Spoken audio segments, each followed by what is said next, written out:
তুমি আমার গলায় ইরাম আপুকে ঝুলিয়ে দিতে পারো না মম? উনি আমার থেকে 7 বছরের বড়। তার উপর ওনার একটা বাচ্চা আছে। বাচ্চা! God damn! আমি পারবো না ওনাকে বিয়ে করতে। গলা নিচে, একদম চিৎকার চেঁচামেচি করবি না। পরিস্থিতির জটিলতা বোঝার চেষ্টা কর। কিচ্ছু বুঝতে চাই না আমি, কিচ্ছু না। ফর গড সেক, এটা আমার জীবন, সরকারি কোনো মাঠ না। তুমি একজন প্রাপ্তবয়স্ক ছেলের সঙ্গে এভাবে জোর জবরদস্তি করতে পারবে না। আমি কোনো দিনই ইরাম আপুকে বিয়ে করব না, কোনো দিন না। আমার কথাটা একবার। না না না এবং না, no, never, never ever in my life I will marry a senior women. বন্ধ দরজার ওপাশ থেকে ভেসে আসছে চিৎকার করে বলা কথাগুলো। কোনো রাগঢাক নেই, সবটাই দিনের আলোর মতো পরিষ্কার, প্রকাশ্য। ডাইনিং টেবিলের পাশের চেয়ারে নিশ্চুপ হয়ে বসে আছে ইরাম। সামনে দুটো স্যান্ডউইচ এবং কফি রাখা। খাবার গলা দিয়ে নামবে না তার। এবার কিছুটা ভাঙচুরের শব্দ আসছে। বাড়ির আদুরের দুলাল হয়তো নিজের রাগ জড়বস্তুর উপর মেটাচ্ছে। অস্বাভাবিক নয়, ভীষণ স্বাভাবিক প্রক্রিয়া। তার জায়গায় ইরাম থাকলেও হয়তো এটাই করত, কে বলতে পারে। তুই শুনবি না তোর মায়ের কথা? আমি জীবনে কোনোদিন তোর কাছে কিচ্ছু চাইনি। তুই আমার একটা ইচ্ছে পূরণ করতে পারবি না? ইচ্ছার একটা লিমিট থাকে মম। এবার শব্দগুলো এত জোরে হচ্ছে যে স্পষ্টভাবেই শোনা যাচ্ছে। ইরাম চেয়ারে আর স্থির থাকতে পারল না, হুট করে উঠে গেল। লিভিং রুমের সোফায় নরম গতিতে একটি তোয়ালে বিছিয়ে ছোট্ট নিষ্পাপ প্রাণীটিকে শুয়ে রেখেছে সে। বেগুনি রঙের কাঁথায় মোড়ানো তুচ্ছপ্রাপ্ত এক অস্তিত্ব। মোমের মতো নরম শরীর, গোলাপ রাঙা মুখ, চোখ দুটো বন্ধ। যখন খোলা থাকে তখন তাতে এক আকাশ সমান মায়া খেলা করে। ইরাম চুপটি করে নিজের অংশ, নিজের সন্তানের কাছে বসল। আলতোভাবে দু হাতে দুটো আঙুল নগণ্য শিশুটির দু কানে ঠেকাল, যেন ঘুমন্ত অবস্থায় কিচ্ছুটি শুনতে না পায় সে। জননীর জীবনের নরক যে তার প্রাপ্য নয়। 3 মাস আগে। মা, নারী শব্দের অলংকার, একজন নারীর জীবনের শ্রেষ্ঠ অর্জন, অমোঘ পরিপূর্ণতা।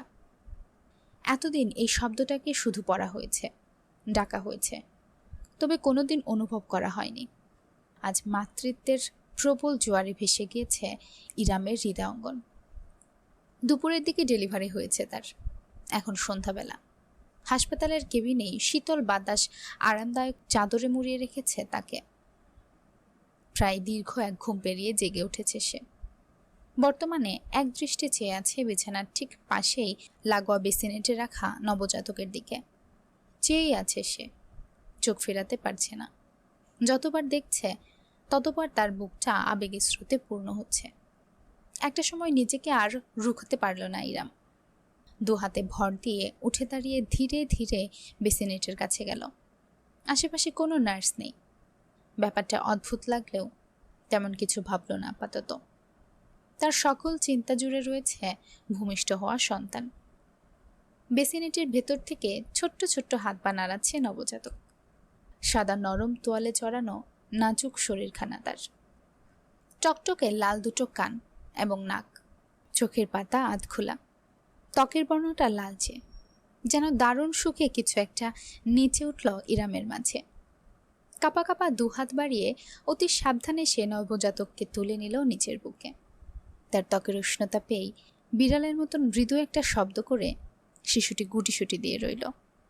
তীব্র আবেগের অশ্রু জমল ইরামের চোখ জোড়ায়। সন্তানকে বুকে চেপে সে কম্পিত গলায় ফিসফিস করে উঠল, আমার সোনা বাচ্চাটা, আমার মানিক, আমার কুচুপু। আম্মু তোমার আশায় কতকাল অপেক্ষার প্রহর গুনেছে। অবশেষে আসার সময় হলো তোমার। 2 হাতে হালকা শরীরটা তুলে ধরে তার কপালে চুমো এঁকে দিল ইরাম।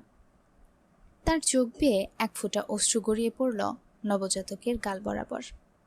তাতে নিজের ছোট্ট হাতটা তুলে অস্বাভাবিকভাবে নাড়তে থাকলো শিশুটি। না পারতে মৃদু হাসল ইরাম। আমার দুষ্টু পাখিটা, আর কি নামে ডাকি বলো তো তোমায়? একদম নিজের মুখের কাছে তুলে নবজাতকের কানে ঠোঁট লাগিয়ে ইরাম ফিসফিস করল, ইজান।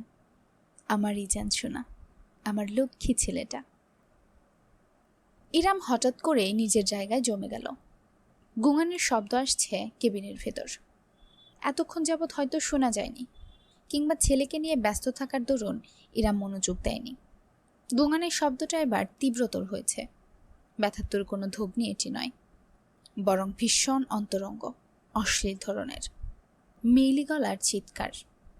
হাসপাতালের কেবিনের ভেতর প্রথমটা নিজেকে নিজে বিশ্বাস হলো না ইরামের। দুপুরেই ডেলিভারি হলো, নর্মাল ডেলিভারি। শরীরে ধকলের কারণে হয়তো কল্পনা করছে। নবজাতক ইজানকে পুনরায় বেসিনেটে নামিয়ে রাখতে গিয়ে দ্বিতীয় দফায় থমকালো ইরাম। কান খাড়া হয়ে রইল তার। না, এবার কোনো ভুল নয়। সত্যি এমন সুখের আহাজারি ভেসে আসছে তার কানে, কিন্তু ঠিক কেবিনের ভেতরের শব্দ নয়। শব্দের উৎস কান পেতে খেয়াল করতেই ইরাম বুঝতে পারল কেবিনেটের সঙ্গে লাগোয়া বারান্দা থেকে এই ধবনের উৎপত্তি। রাগের সীমা ছাড়িয়ে গেল তার। কার এত বড় দুঃসাহস যে একজন পেশেন্টের কেবিনের ভেতর এমন অশ্লীল কর্মকাণ্ড করতে পারে? ছেলেকে বুকে চেপে রেখেই ধীরে পায়ে এগিয়ে গেল ইরাম, সাবধানী ভঙ্গিতে। কেবিন থেকে বারান্দায় যাওয়ার দরজাটা চাপানো, ঠিক লাগানো নয়। গোঙানির শব্দ আরও পরিষ্কারভাবে কানে আসছে এবার, সঙ্গে ভারী নিঃশ্বাস প্রশ্বাসের আওয়াজ। একদম কিনারায় এসে থামল ইরাম। ঠাস করে দরজা খুলে ভেতরে যেতেই কেমন যেন সংকোচ হচ্ছে তার।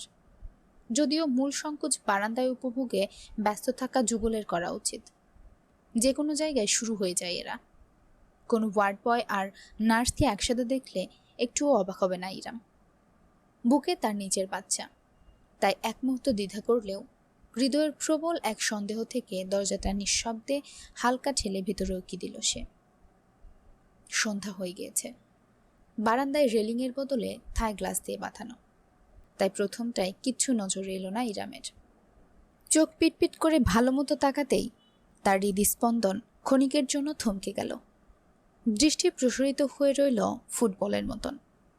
বারান্দার দেওয়ালের সঙ্গে লেপ্টে দাঁড়িয়ে আছে ইরামের কেবিন নার্স। যুবতী মেয়েটি একটি পা তুলে রাখা সামনে দাঁড়ানো পুরুষটির কোমরে জড়িয়ে ধরে রেখেছে তারা একে অপরের শরীরকে। নার্সের পোশাকের নিম্নাংশ অগোছালো, ঠিক তেমনভাবেই পুরুষটির পরনে সাদা শার্টের বোতাম খোলা।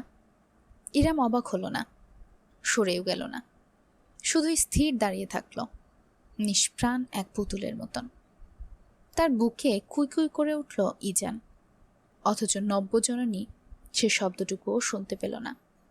তার দুই নয়ন আবদ্ধ এক যুগের অভিসার পানে। যেখানে থাকা পুরুষটি তার স্বামী, তার সন্তানের জন্মদাতা পিতা অরণ্য মির্জা সওদাগর। ইরাম যে দরজায় এসে দাঁড়িয়েছে সেটা অরণ্য টের পেয়েছে। লোকটা তার গায়ের গন্ধ অবধি কিভাবে যেন শুকে ফেলে। নার্সের ঘাড়ে গুজে রাখা মুখটা সে সামান্য একটু তুলল। এক নজর শকুনের দৃষ্টি মিলিত হলো ইরামের সঙ্গে। অরণ্যের অসম্ভব সুন্দর মুখমণ্ডল জুড়ে ঘামের ফোঁটা চিকচিক করছে মুক্তদানার মতন। উজ্জ্বল ফর্সা ত্বকে অভিসারের তপ্ততায় ফুটে উঠেছে লালচে বর্ণ। চোখ জোড়া কালোই, তবে তাতে জ্বলজ্বল করছে এক জনমের ক্ষুধা। সরাসরি ইরামের দিকে তাকিয়েই নার্সের শরীরের আরও গভীরভাবে ঝুঁকল সে। তার গভীরতম ছোঁয়ায় উন্মাদ যুবতীর নার্স ঢলে পড়ল। কেঁপে কেঁপে উঠে অরণ্যের পিঠ খামছে ধরল। অরণ্য ঠোঁটে তীর্যক হাসি ফুটিয়ে নার্সের ঠোঁটজোড়া দখল করে নিল। চুম্বন নয়, রীতিমতো কামড়ে ধরল বহুদিন যাবৎ ক্ষুধার্ত থাকা হায়নার মতন। আর দেখতে পারল না ইরাম। তড়িঘড়ি করে সে বারান্দা ছেড়ে কেবিনের ভেতরে চলে গেল। কোনো মতে হাতের কাঁপুনি ঠেকিয়ে ছোট্ট ইজানকে সে পুনরায় বেসিনেটে রেখে দিল। অতঃপর নিজের বিছানায় ধপাস করে বসে রইল রোবটের মতন। ঠিক কতটা সময় একইভাবে পার হলো ঠাউর করতে পারল না সে। মাথার ভেতর দপদপ করছে তার, ভারী নিঃশ্বাস ফেলছে, বুকটা চেপে আসছে ব্যথায়। আজকের দিনটা অন্তত তাকে রেহাই দেওয়া যেত। আজ তাদের সন্তানের জন্মদিন। কিছুক্ষণ বাদে কেবিনে ঢুকলো কেবিন নার্স, পরিষ্কার পরিপাটি। ইরামকে ঘুমিয়ে থাকার বদলে বিছানায় বসে থাকতে দেখে নার্স এক লম্হার মতন থমকালো। পরক্ষণে অবশ্য কিছু হয়নি এমন ভঙ্গিতে গলা খাঁকড়ি দিয়ে বলল, আপনি উঠে পড়েছেন? বেশ, আমি গিয়ে আপনার সন্ধ্যার নাস্তাটা নিয়ে আসছি, বিশ্রাম নিন। কেবিনের দরজা খুলে বাইরে বেরিয়ে গেল নার্স। এরপরই বারান্দার দরজায় ঠেলে ধীর পায়ে ভেতরে এলো অরণ্য। নার্স যতটা পরিপাটি ছিল, অরণ্য ততটাই অগোছালো। শার্টের সবগুলো বোতাম এখনো লাগানো হয়নি। প্যান্টের বেল্টটা টেনে টাইট করতে করতে কেবিনের মাঝখানে এসে দাঁড়ালো সে। ইরাম স্থির চোখে দেখল নিজের স্বামীকে। লোকটাকে এখনও তার স্বামী বলে সম্বোধন করা উচিত কিনা সেটা নিয়ে অবশ্য দ্বিমত আছে তার। অরণ্য আসলেই সুদর্শন। 6 ফুট 2 ইঞ্চি উচ্চতার একটি সুগঠিত পেটানো শরীর। নিয়মিত জিম করার কারণে শরীরে কোনো মেদ নেই। শার্টের উপরেও তার মাংসপেশির গড়ন বোঝা যায়। প্রথম দফায় তাকিয়ে আন্দাজ করা কঠিন যে লোকটার বয়স ইতিমধ্যেই 35 ছুঁয়েছে। ঘন ভ্রু, পুরু ঠোঁট এবং তীক্ষ্ণ চিবুক, কালো বাদামের মিশেলে চুলের রং। ইরাম চেয়ে দেখল এই সুদর্শন, এই সৌন্দর্যে তার বিতৃষ্ণা ঢেকুর উঠল।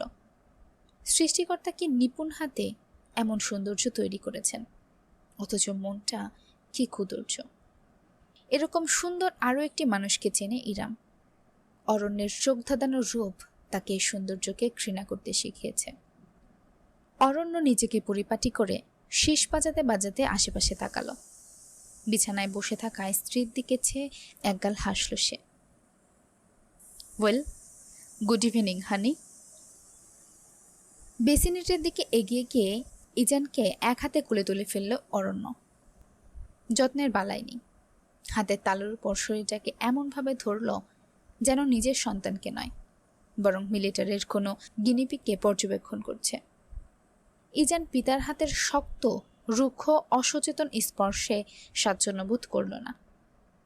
ছোট্ট হাত পা ছুঁড়ে কান্নার দমক তুলল।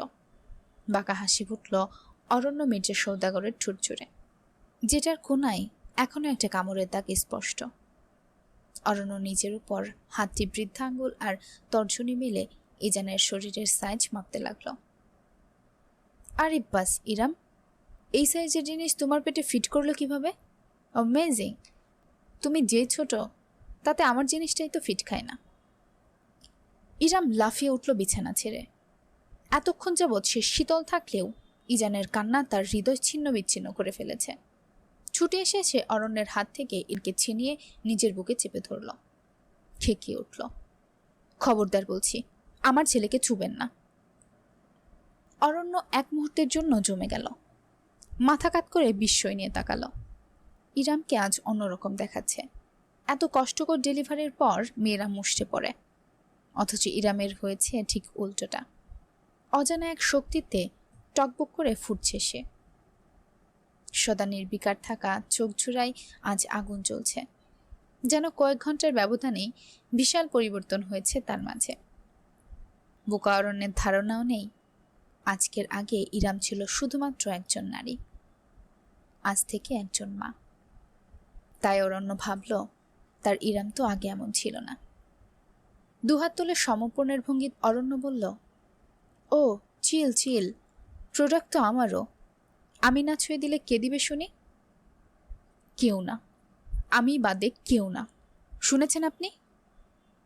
এত জেদ কিসের? এবার অরণ্যের গলা শক্ত হয়ে এলো। লম্বা দুপায়েই ইরামের কাছে পৌঁছে গেল সে। এক হাতে স্ত্রীর চুলের গোছা মুঠো করে পাকিয়ে ধরে এক ঝটকায় নিজের কাছে টেনে নিল।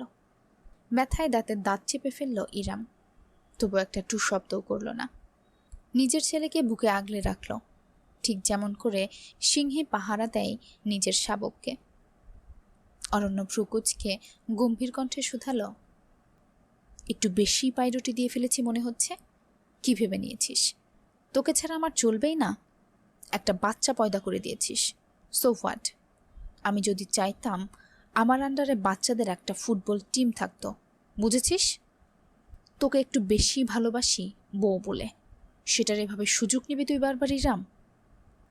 আমি আপনার বউ না।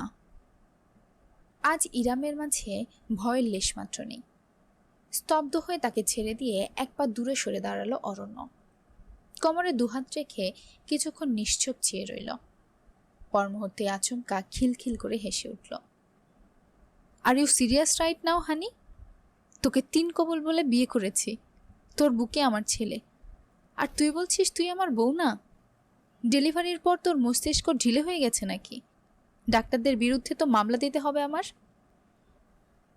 ইজানকে অতি সাবধানে নিজের বিছানায় শুয়ে রাখল ইরাম। ছেলের কান্না থেমেছে এবং ঠিক আছে নিশ্চিত করার পরই সে ঘুরে দাঁড়ালো। অরণ্যের তাচ্ছিল্যের দৃষ্টি মোকাবেলা করল দৃঢ়ভাবে। আপনাকে মনে করিয়ে দিই, আজ থেকে ঠিক 5 মাস আগে আপনি নিজে আমাকে তালাক দিয়েছিলেন।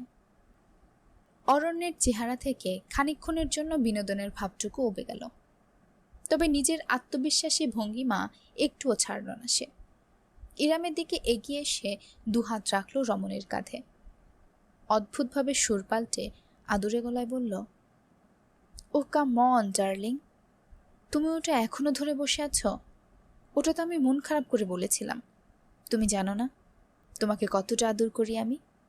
তাছাড়া ধর্ম কর্ম আমি একটু হলেও জানি, বুঝেছ? ওই তালাক হবে না, কারণ তুমি প্রেগনেন্ট ছিলে। ক্ষীণ এক হাসি ফুটল ইরামের ঠোঁটে। অল্পবিদ্যা ভয়ঙ্করী। কে বলেছে আপনাকে ওই তালাক গণ্য হয় না? হয়।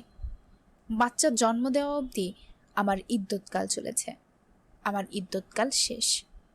স্ত্রীকে ফিরিয়ে নিতে হলে আপনাকে তার সাথে রুজু করতে হবে। প্রথমবারের মতো শঙ্কা দেখা গেল অরণ্যের মাঝে। 2 মিনিট চুপ থাকলো সে, তারপর খানিকটা গম্ভীর গলায় নিজস্ব অহংকারটুকু চেপে বলল, বেশ তো, তবে রুজুই করলাম আমি তোমার সাথে। নিজের কাঁধের উপর থেকে একদম স্থিরভাবে অরণ্যের হাত দুখানা সরিয়ে পিছিয়ে দাঁড়ালো ইরাম। আরও একবার অরণ্যের মনে হলো সম্পূর্ণ ভিন্ন এক ইরামকে দেখছে সে। দৃঢ় গলায় ইরাম জানালো, আমি আপনার সাথে রুজু করব না, মিস্টার অরণ্য মির্জা সওদাগর। আজ থেকে আপনি আমার স্বামী নন, সির্ফ একজন পরপুরুষ। পরপুরুষ তো বেশ, আমিও দেখি কিভাবে তুই একটা বাচ্চা বুকে নিয়ে ঘুরে বেড়াস। তোর জন্য আমার দরজা আজীবনের জন্য বন্ধ। দূর হতে পারিস আমার চোখের সামনে থেকে, নিজের পেটের বেয়াদব ফসল সমেত। See if I care. Aranya নিজের কথা রেখেছে। সত্যি সে কেয়ার করেনি। ডিভোর্স পেপারে সাইন হয়েছে, অথচ ইজানকে নিয়ে কাস্টাডির প্রশ্ন ওঠেনি। একদম ঘোষিতভাবেই সমস্ত দায়িত্ব বর্তেছে ইরামের ওপর। সে অবশ্য এমনটাই চেয়ে এসেছিল, তবে বাস্তবতা আমাদের ভাবনার চাইতে বহু কঠিন। এখানে যা চাওয়া হয় তার উল্টোটাই বরং পাওয়া হয়। ইজানকে নিয়ে প্রথম মাসটা ইরাম কাটিয়েছে দুর্বিষহভাবে। না, নিজের বাপের বাড়িতে যায়নি সে। সে বাড়িটা এখন তার বাপের বাড়ি নেই, বরং ভাইয়ের বাড়িতে পরিণত হয়েছে। সেখানে অন্যদের ওপর বোঝা হয়ে গেলে ঠিক তার অসম্মান করা হবে। তাছাড়া তার ভাই এই ডিভোর্সের ঘোর বিরোধিতা ছিল। সাহায্য কামনার প্রশ্নই আসে না। নিজের হাতে থাকা যৎসামান্য কিছু টাকা সম্বল করেই সে উঠে একটি মেস বাসায়। আমাদের সমাজটাও ভীষণ অদ্ভুত। সিঙ্গেল মাদার হওয়াতে তাচ্ছিল্য কম সহ্য করতে হয়নি ইরামকে। তবুও তার সবকিছু সয়ে যাওয়ার একটা মাত্র শক্তি ইজান। নবজাতক নিজের জননীকে সামান্য চাহনিতেই ঘায়েল করার ক্ষমতা রাখে, তেমন সে পারে তাকে পুনর্জীবিত করতেও। ইরাম একটা কাজের সন্ধান শুরু করে। মাস্টার্স কমপ্লিট করা হয়েছে তার, অথচ দেশের কর্মস্থানের অভাব সে টের পেতে শুরু করেছে হাড়ে হাড়ে। একটা 1 মাসের বাচ্চাকে বুকে চেপে এই অফিসারের কেবিন থেকে ওই অফিসারের কেবিন, পিয়নের পিছু পিছু, দালালের পিছু পিছু ছুটে শুধু পায়ের স্যান্ডেলের তলায় ক্ষয় হয়েছে। লাভের লাভ কিছুই হয়নি। কেউ ইরামের উপর দয়া করেনি, না তার দুধের শিশুটার উপর। একজন উচ্চপদস্থ ব্যাংক কর্মকর্তা অবশ্য দয়া করেছিল। অ্যাপয়েন্টমেন্টের লেটারও কনফার্ম। তার বিনিময়ে কোনো ইন্টারভিউ দিতে হবে না, শুধু ইরামকে সপ্তাহে 1 রাত করে তার সঙ্গে হোটেলে যেতে হবে সঙ্গ দিতে। সে অ্যাপয়েন্টমেন্টের লেটার ইরাম কুচি কুচি করে ছিঁড়ে ছুঁড়ে মেরে এসেছে লোকটার মুখের উপর। তৃতীয় মাস গড়াতে গড়াতেই অবস্থা গুরুতর হতে শুরু করে। অরণ্য হয়তো ব্যাপারটা আন্দাজ করেছিল। ইরামের সংগ্রাম, একলা চলতে চাওয়ার ভয়াল লড়াই অরণ্যের পক্ষ থেকে তার জন্য শাস্তিস্বরূপ ছিল। যেন অরণ্য উদ্বেগে অপেক্ষায় আছে, কখন ইরাম সম্পূর্ণভাবে ভাঙবে আর তার দুয়ারে গিয়ে দাঁড়াবে। অদম্য ইরাম যায়নি। নিজে না খেয়ে হলেও ইজানের জরুরি জিনিসপত্র কেনার জন্য টাকা রেখে দিয়েছিল। এদিকে দিন দিন ছুটোছুটি এবং অভাবের কারণে শারীরিক দুর্বলতা দেখা দেয় তার। ব্রেস্ট ফিডিং করায় সে। ইজানের উপর না চাইতেও জননী ধকলের প্রভাব পড়তে শুরু করে। নিজ অবধি ইরাম ঠিক ছিল, কিন্তু ইজানের উপর একটা আঁচ আসা মাত্র তার সমস্ত ধৈর্য, ইচ্ছা, লড়াইয়ের বাসনা ঘুরিয়ে যায়। ইরাম প্রথমবারের মতন নিজের লড়াই হেরে যায় একদিন। ফার্মেসির সামনে দাঁড়িয়েছিল সে। কোলে কাঁথার ভেতর ছটফট করে কাঁদছিল ইজান। সামনে রাখা ওষুধের দাম ছিল 100 টাকা, অথচ ইরামের হাতের মুঠোয় ছিল শুধুমাত্র পুরাতন 2 20 টাকার নোট। সেদিনের মতন অসহায়, ব্যর্থ ইরামের নিজেকে আর কখনোই মনে হয়নি। যে মায়ের নিজের সন্তানের মুখে এক ফোঁটা ওষুধ অব্দি তুলে দেওয়ার ক্ষমতা নেই, সে আবার কেমন মা?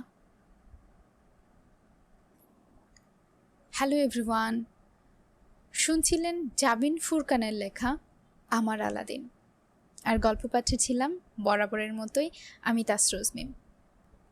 আজকে প্রথম পর্ব ছিল। প্লিজ এটা নিয়ে কেউ কমপ্লেন করবেন না যে এটা শুনবো না, এটা শুনে ফেলেছি, ওটা শুনবো। আমি পোল দিয়েছিলাম, আপনারা ভোটের মাধ্যমে বেশি এই গল্পটাকে সাজেস্ট করেছেন, তাই এটা দেওয়া। বলবেন না যে এটা শুনবো না, ওইটা শুনবো, এটা শুনবো। সবার পছন্দের উপন্যাস পড়ে শোনাবো ইনশাল্লাহ, বাট তার জন্য আমাকে একটু সময় দিতে হবে। ওকে? তো প্রথম পর্ব আপনাদের কাছে কেমন লাগলো কমেন্টের মাধ্যমে জানিয়ে দিবেন, আর অবশ্যই গল্পে একটা লাইক করে দিবেন, চ্যানেলে একটা সাবস্ক্রাইব করে দিবেন। পরবর্তী পর্বের জন্য অপেক্ষা করবেন। পরবর্তী পর্ব খুব শীঘ্রই নিয়ে হাজির হব। ততক্ষণে চোখ রাখুন স্টোরি বাই তাসরোজ চ্যানেলে। টাটা।